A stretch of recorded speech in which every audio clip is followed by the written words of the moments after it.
Два од досега разгледаните над 116 амандмани поднесени од опозицијата на ребалансот на буџетот беа усвоени, но видоизменети од владеачкото мнозинство на расправата во Комисијата за финансирање и буџет. На ребалансот беа поднесени 224 амандмани, 90 од ДУИ, 78 од СДСМ, 51 од Левица и 5 од владеачката Вреди.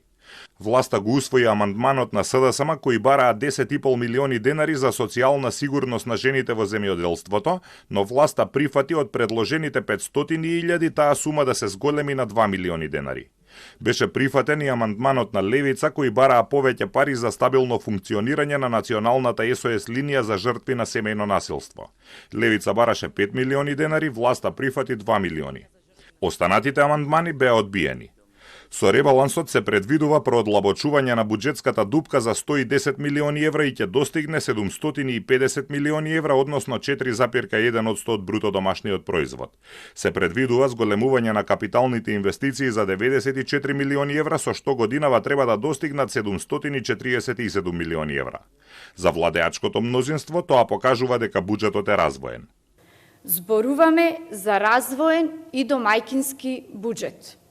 Овие бројки не се само очигледен чекор напред, овие бројки се одскок за државата, одскок кон развој, одскок кон современа и модерна Македонија. За опозицијата ребалансот има две клучни мани. Стагнираат даночните приходи, а се зголемуваат неданочните кои се еднократни. Од друга страна се зголемуваат тековните расходи кои се трајни, што ќе направи проблем во иднина. И не е вистина дека задолжувањето иде само за капитални расходи.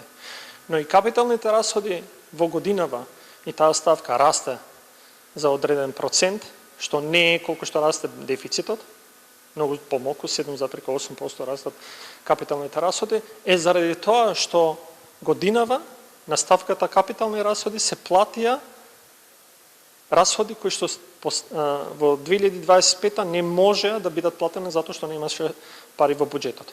Со ребалансот се предвидува раст на приходите, но уште поголем раст на расходите од буџетот. Очекувањата за раст на економијата се намалени од 3,8 на 3,5%, а за инфлацијата од 2,5 на 4,5%. Приходите сега се планираат на 6,16 милиарди евра, а расходите на 6,9 милиарди евра.